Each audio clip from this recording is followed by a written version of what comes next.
morning, guys. So today is April 4th, and today is our first day of our statewide standardized testing. So as you may know, I do teach third grade, and third grade is the first grade level that standardized testing starts. In the state that I live in, we use Smarter Balance. So everything is computer-based. The kids have a total of 4 sessions. We have our ELA session 1 today. We have another session tomorrow for ELA. And then next week, we have our 2 math sessions. This morning, I'm going to go ahead and make sure that all of our computers are set out on the kids' desks for today, making sure that they have headphones and that they have a computer mouse to go with it. I went ahead and covered up my entire word wall, and yesterday afternoon all of my kiddos made inspirational or motivational posters that they could kind of look at during the test in case they kind of get stressed out or frustrated or anything like that.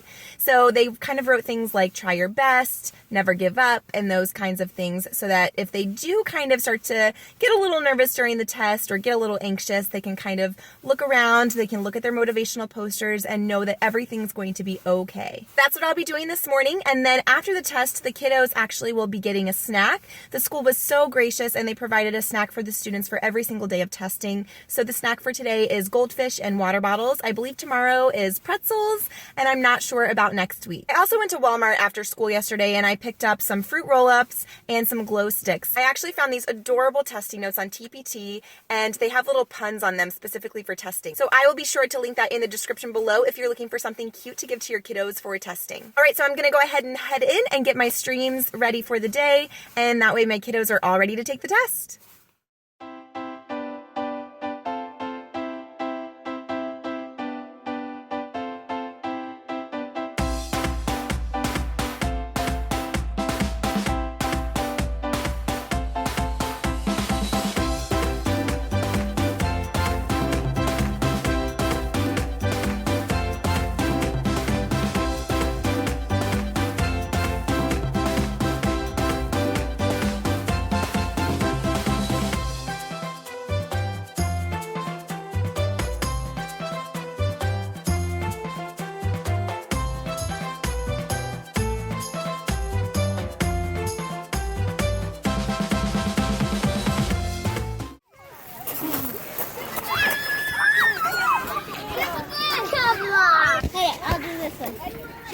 Are you gonna do my remix? This makeup! I just did my baby pocket then. Wait. Did you guys have pancakes? We did have monkey bars like that. Go! Hey guys, so day 1 of testing went pretty well, I think. You know, the kids actually, once they were logged onto the computers, they really were focused and they really tried their best on the test, most of them. You know, you always have a couple who just like to click through and choose an answer just to choose an answer. So I had to make sure to kind of redirect those kiddos and make them go back and check their answers and everything before they submitted their test. But overall, my kids did really well, it seems. I mean, they were really reading through the passages carefully. They really were kind of reading through a lot of the answer choices and making their best answer choice. So yay!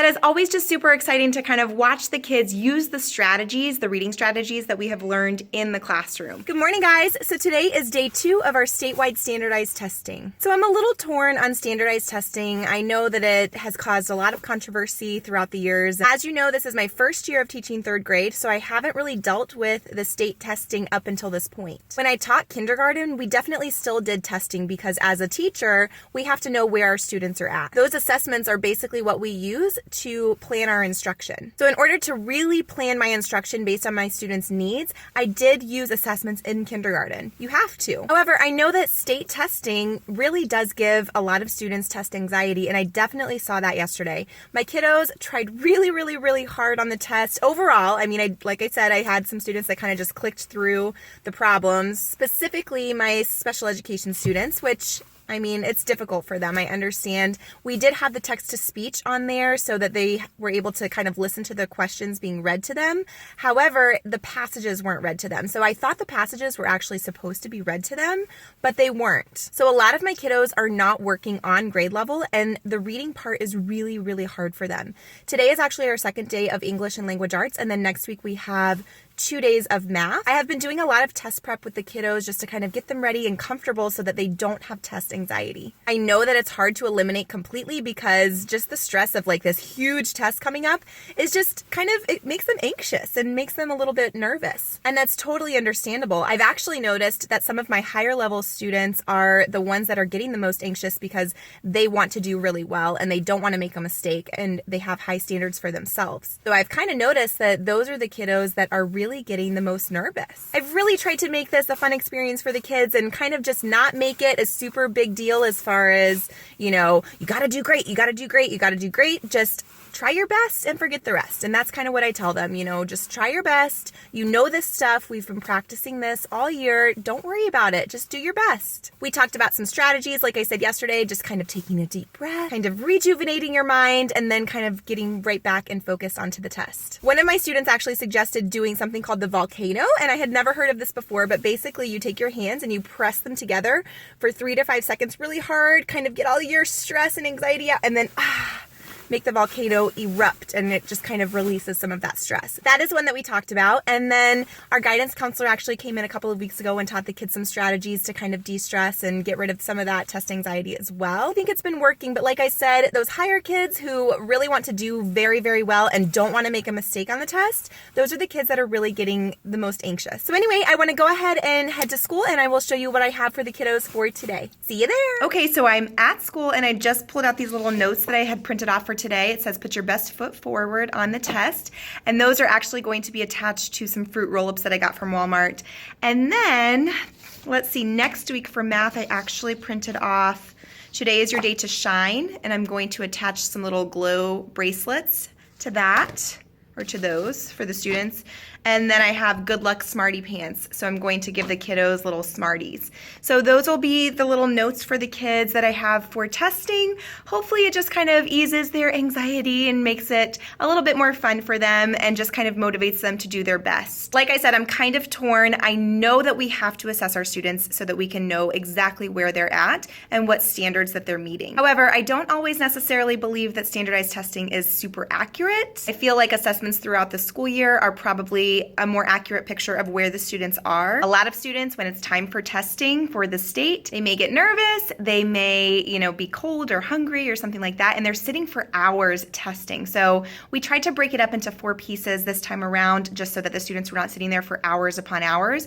But even the first day yesterday took the kiddos about an hour and a half to 2 hours just for the first portion. So I don't know, what are your thoughts on standardized testing? Do you teach 3rd grade or up? Let me know in the comments down below what your thoughts are. I'm really interested just to kind of see if you've experienced some certain things in testing before. And I don't know, I'm new to the testing world because like I said, I taught kindergarten before this, so I'm just new to it. Drop a comment down below and just let me know your thoughts. And also if you have any advice whatsoever for other teachers who maybe teach 3rd grade or above, so that we can just kind of get some more ideas as to how to motivate the kids, how to decrease their anxiety.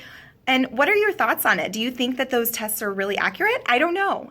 So I know it is a controversial subject, but I just wanted to share kind of what I'm doing to get the kids ready for our testing and how to keep them motivated and not make it so it's like, ooh, super stressful. So anyway, so I'm gonna go ahead and put together their fruit roll-ups today. And then I also printed off some coloring pages again today, just so when they're done with their test, they can just kind of color and relax their brain after kind of being so focused for a few hours. So I will see you guys soon. All right, guys, so testing went pretty well today. It actually was a lot quicker than yesterday. It really only took the kids about 30 to 45 minutes to complete the second part of the ELA testing this morning. They actually had a writing piece this morning. So basically they were given a passage and then they were instructed to kind of write like an informational article or something like that. And then they had to type up their answer in like a little box below. For a lot of the kids, especially my struggling readers, it was a little bit difficult for them. So, just kind of getting through that passage and finding out what they were supposed to be writing about was really, really difficult for a lot of my kiddos. I have kiddos reading at such a wide range of levels that it was just really hard for some of them. Whereas for some others, it was just just super easy, a piece of cake. So those kids wrote like a full informational article, whereas some of my other kids would only write a couple of words or a sentence or two. I do have to say that a lot of my kids seemed much more relaxed today. They really they got in there, they did what they needed to do, and that was it. I did have one little one that just needed to get up and take a break. So I since there's two of us actually proctoring in there, the literacy coach is actually in the room with me the entire time during the test. So I was able to kind of leave the room with this child and kind of walk around, get some fresh air, get a drink of water, go to the bathroom, and then we kind of came back and he was able to kind of feel rejuvenated and he was ready to kind of tackle that next question on the test. So overall, it went fairly well. Like I said earlier, I don't know how accurate of a picture it really is. Obviously, you can see the difference just even in the students writing from, some kids are writing paragraphs and essays and then other ones are just writing, like I said, a word or two or a couple of sentences. However, it was making me a little sad because a lot of those kids who weren't really writing a whole lot do fine when they're doing handwriting, like on paper. If they're writing an informational piece or something like that in the classroom, they can write so much more. And when they're typing on the computer, it's a different format. And even though we do typing all the time at school, whether it's in the computer lab, we do it using a program called Sway on our computers in the classroom. It's not the same. For me, it wasn't really showing an accurate picture of what my students can actually do as far as their writing goes. So I don't know. Thoughts, guys? What do you think? Anyway, I just wanted to share with you my first experience in the testing world. If you have any advice for other teachers during the time of testing or just have any thoughts on it, I'm very open to it. Let me know down in the comments. I would love to hear from you. And I will see you guys next time. Bye!